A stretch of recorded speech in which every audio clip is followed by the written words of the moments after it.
Back in 2015, I handled an exceptionally brutal homicide case. The victim was a woman, Hanna Miller, who worked hauling cement on a construction site. She was found murdered, her body violently contorted and resting near the blade of a heavy-duty chop saw. Her neck was nearly severed. Dirty steel rebar was scattered around. Fresh blood was a dark, viscous red, and the air was thick with a metallic, burnt stench. On the dusty cement floor, the bloodstains blended with the grime. The crime scene was horrific. Before her death, she had been a pawn, bought and sold in a negotiation between her husband and a local gang associate, crew boss.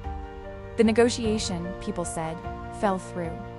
The woman became the sacrifice for a dispute between men. It was a summer night, and I, Detective Alex Hayes, was on the graveyard shift. Just as the sky was turning pale, I received a call reporting a fatality at a construction site in the West District.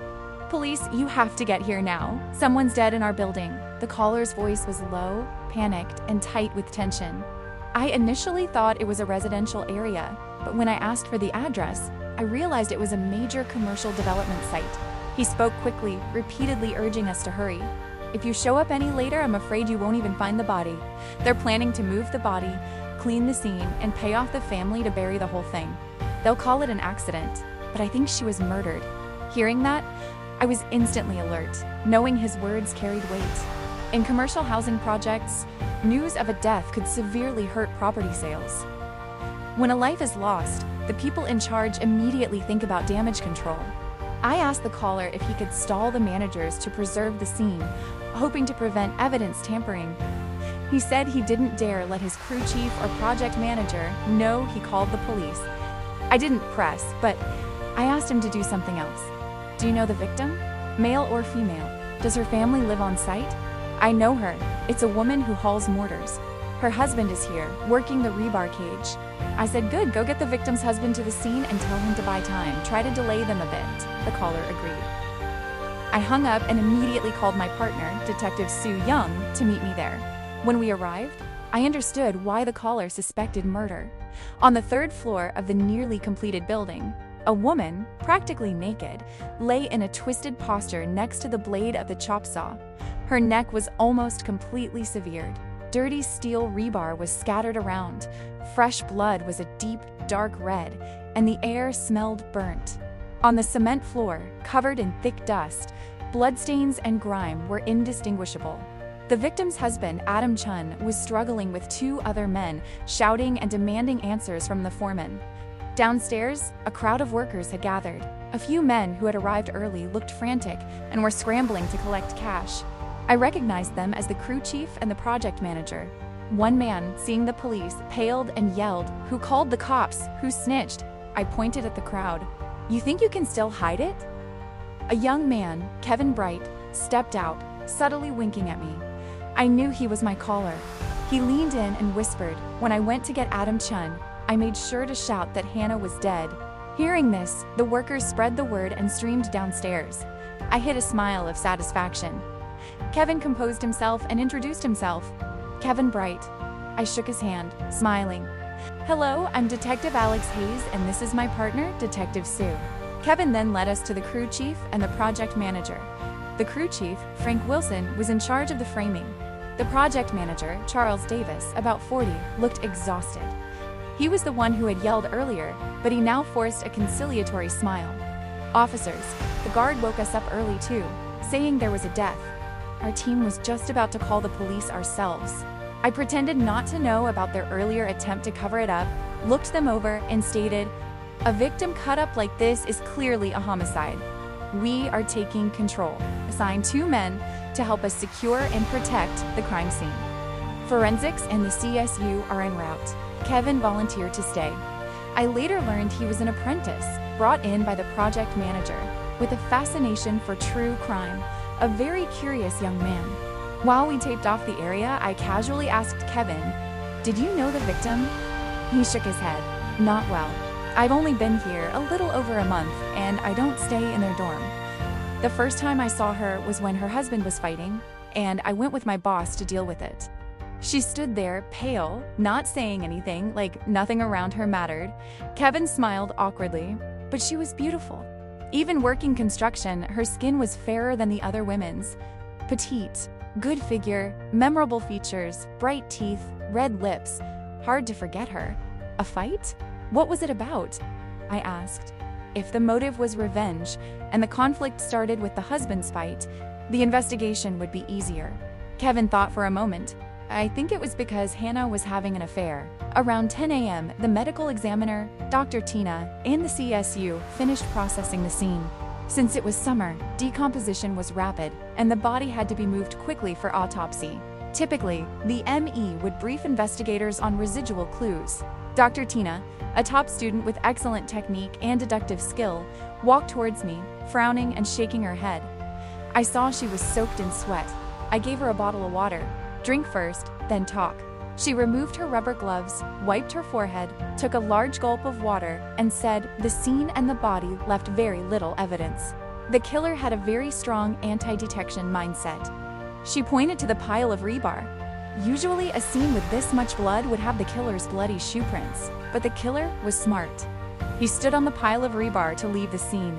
The rebar pile extended from one side to the window and to the hallway exit. She explained that the killer had stripped, raped, and then murdered the victim. There were signs of a struggle on the body, but no semen was found. Looking at the neck wound, the killer was in an extremely furious state. Since the building had no power, the saw couldn't be turned on. Dr. Tina pointed to the chop saw and used her hands to simulate a forceful motion, explaining, the killer likely held the victim and slammed her neck into the stationary blade, creating that cut. The cause of death was the blood loss from that wound. I examined the scene again. The killer knew how to avoid leaving footprints and was conscious of not getting the soles of his shoes bloody. The chop saw was on a wooden platform. The rebar pile was about 4 inches higher than the platform.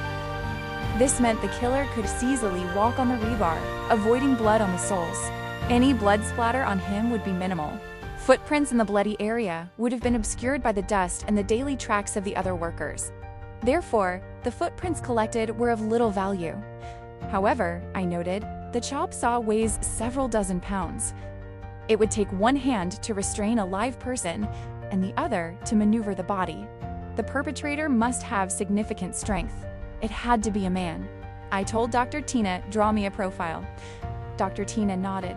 Male, 25 to 40, about 5 feet 7 inches to 5'9" tall, quiet, at least high school educated, extremely volatile internally, possibly with a physical defect. He has definitely been through a major event recently. Just as she finished, a CSU colleague called her. The body was on the gurney and she needed to return for the autopsy. I waved. Go ahead. The autopsy is hard work, save your strength, and we'll wait for your good news. We couldn't leave. We had to stay and interview the victim's associates. With few clues at the scene and no drag marks in the hall, it confirmed the victim entered the building alive. The killer almost certainly knew the victim. Detective Sue and I quickly outlined the investigation. 1. Find anyone who had a conflict with Hanna's husband, Adam Chun, or with Hanna herself. 2. Check who left the site overnight, assuming the killer would flee. 3. Determine if Hanna truly had an affair. If so, this could be a crime of passion. We quickly ran into trouble. The news of the death spread, and homeowners who bought the condos swarmed the site demanding answers. The project officials were surrounded, and we were immediately besieged. They claimed their new homes were now haunted and demanded refunds. Since the developers and contractors were shifting blame, they insisted we resolve the dispute. Detective Sue and I had no choice but to promise to call the relevant units and demand they send representatives. Only then did the crowd give way. We finally reached Crew Chief Wilson and Project Manager Davis in the site office, sweating profusely. Project Manager Davis threw his hands up in frustration. Just take me in. What is this mess? Someone dies in the building and I'm the criminal? The company wants to blame me. The homeowners want compensation from me. I'm just a foreman. I knew he was stressed. Asking questions now was futile. I played along. You're right, you can't escape here. How about you come with us to the precinct to assist with the investigation? He paused, then nodded. Detective Sue said, call everyone involved here. The victim's husband, her roommates, the night workers, and anyone with a romantic connection to the victim. Romantic connection? Do you mean Derek? Where is he? Project manager Davis looked at Frank Wilson. Frank Wilson replied, "He quit. He asked for a couple of days off and left the site immediately?" I asked. Frank Wilson considered. "Not exactly. I saw him inviting people to drink last night, some roommates and Hannah's husband. I heard they almost fought again afterward." "So when did he actually leave the site?" "I don't know that. You'd have to ask his roommates." Frank went out to make calls. I turned to project manager Davis. "The site surveillance cameras, please find someone to copy the footage for us. We need everything from last night until 10 a.m. this morning." I deliberately expanded the time frame. High IQ criminals often return to the scene. If the killer was still on site, he might have blended into the crowd this morning.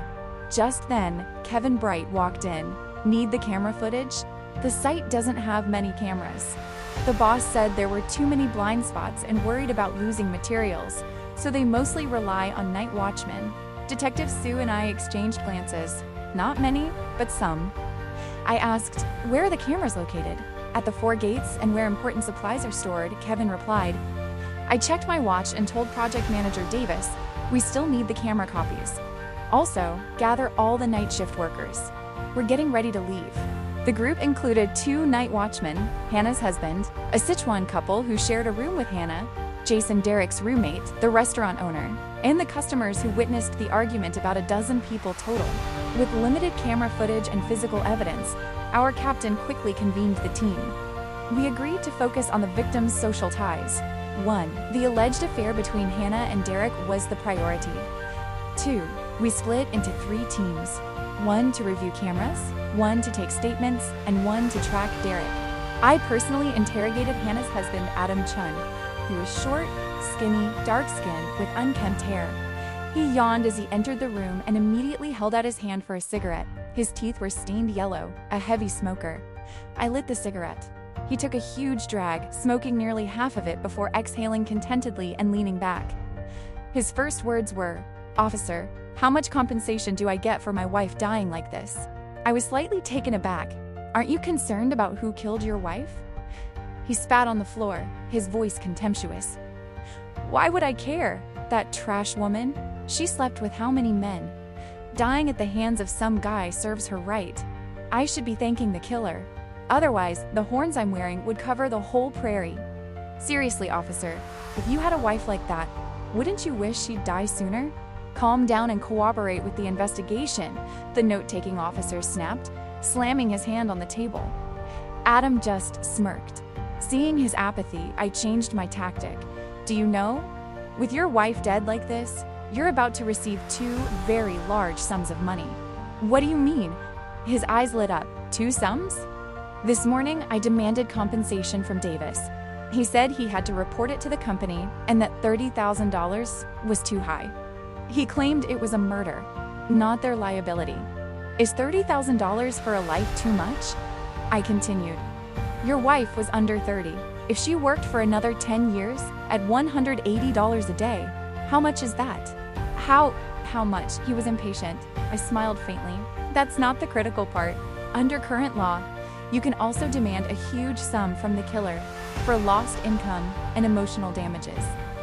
If you want us to catch the killer so you can claim that money, you need to cooperate." His eyes narrowed in excitement. "Cooperate? Officer, I'm absolutely cooperating. Were you with the victim last night?" "No. I had a stomachache and didn't go to work.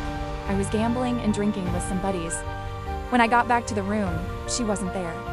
I don't remember what time it was, and I just passed out. I woke up this morning when they called me. That he didn't care where his wife was predictable." I changed the subject. "Tell me about Derek. I heard you 2 fought before and almost came to blows again the night before last." At the mention of Derek, his eyes flashed with fear, quickly turning to fury. "What else would it be about? That young, handsome bastard. He seduced my wife. That woman was head over heels and demanded a divorce to be with him. As a man, could you stand for that? A man who calculates a settlement the minute his wife dies is no man. Then why were you at the same table that night?"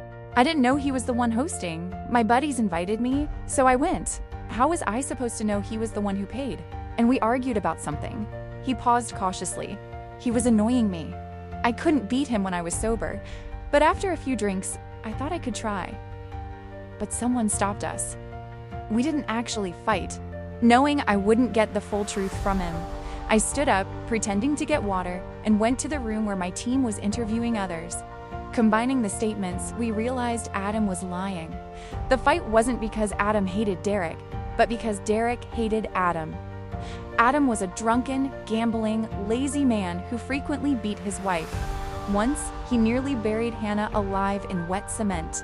Derek, a former street fighter with a strong code of conduct, detested men who hit women.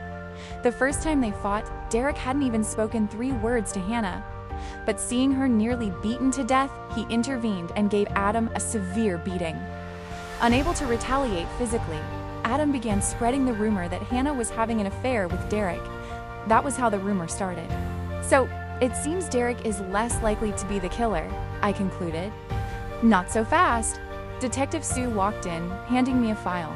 According to the statements the night before the murder, Derek invited Hanna's husband to drink to negotiate. Negotiate what? Taking Hanna as away? He offered $40,000 to buy Hanna her freedom, on the condition that her husband agreed to a divorce.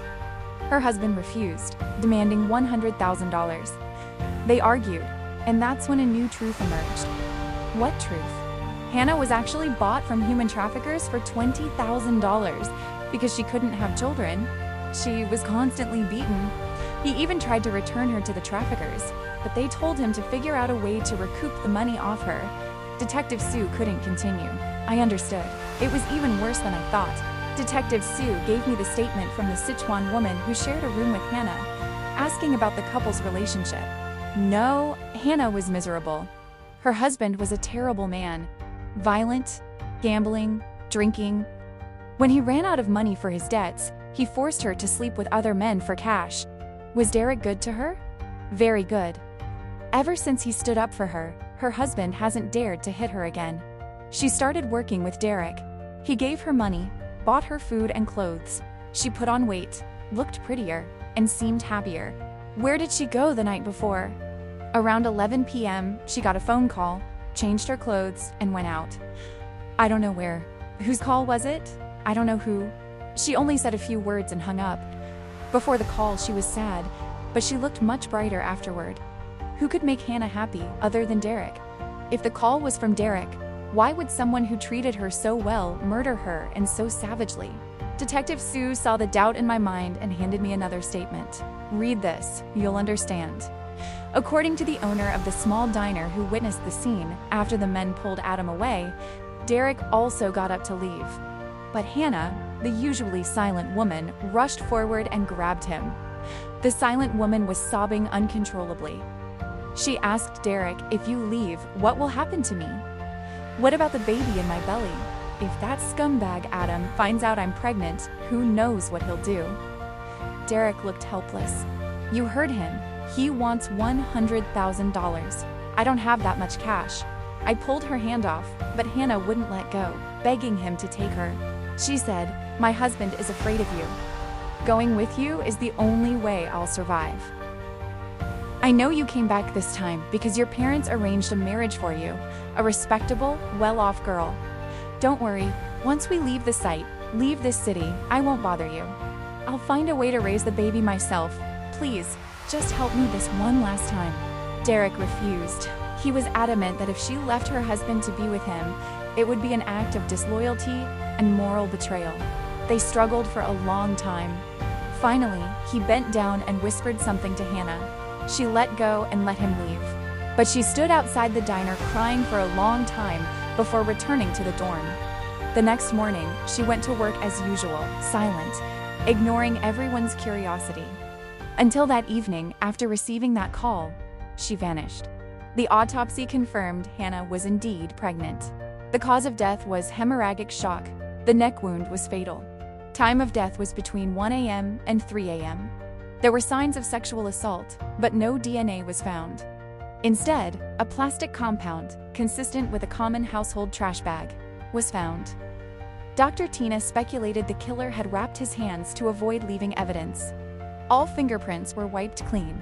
Surveillance footage showed Derek returning to the North Gate at 12:05 a.m., but he then disappeared. The first task was to find Derek. We suspected he was either hiding in the city or had left via an illegal transport service. We split into 2 teams to check motels and unregistered car services, coordinating with Highway Patrol. After 7 p.m., police from the next city called Station Police had arrested Derek as he was buying a train ticket. He was confused at first, then became violently agitated when informed of the reason. The video showed him screaming, "Hannah's dead? How? I could never kill her. I risked my life to save her from that bastard so many times. Why would I kill her?" When he heard Hanna died tragically, he burst into tears, veins bulging on his tired face, clenching his fists. It was that bastard. I'm sure it was him. Back at the precinct, his first request was to see Hanna. Her husband refused, and the 2 men lunged at each other, trading accusations. Derek, though handcuffed, had an intensity in his eyes that made the husband flinch. The pain in Derek's eyes was genuine. We checked Derek's file. In his youth, he served 5 years for aggravated assault, but the reason was startling. He saw a female classmate being beaten and almost abducted by 4 thugs. He jumped in alone to protect her, severely injuring one of the attackers, who became a vegetable. He was sentenced to 5 years in order to pay over $300,000 in damages. The whole team respected his moral compass. However, the call logs showed that the night of the murder, the number that called Hanna was an unfamiliar, disposable burner number. It was traced to Derek's phone. In the interrogation, Derek was calm. I went back to meet her. I gave her money. In the bag was $34,000. Why the money? I wanted to marry her. Her husband demanded $100,000 for the divorce. I only had $40,000. I borrowed from friends, and I was going to go home, break off the engagement my family arranged, and get more money. We used burner SIMs for contact. I withdrew exactly $34,000.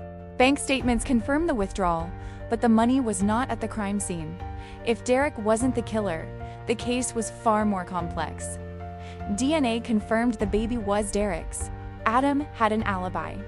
The investigation shifted to the missing $34,000. Soon, a tip came in. That afternoon, at the south gate of the construction site, a man in a black shirt was seen running with a red bag containing a large amount of cash, much more than $34,000. The tipster described the man. We found a suspect. Daniel, the site accountant, who owed $110,000 to a loan shark gangster for gambling debts. We investigated Daniel. The project manager described him as honest, quiet, and frugal, not the type to take out high-interest loans. When his photo was sent over, Dr. Tina immediately said, "This face matches the killer's profile." Simultaneously, camera footage from the morning of the murder showed Daniel burying a bloody gray shirt near the scrap pile. He sniffed it, then buried it, leaving only in a white undershirt. The shirt recovered had dried bloodstains, confirmed to be the victim's. Daniel fled, sold his phone, and hid in an illegal gambling den. He was finally arrested by the SWAT team during a raid.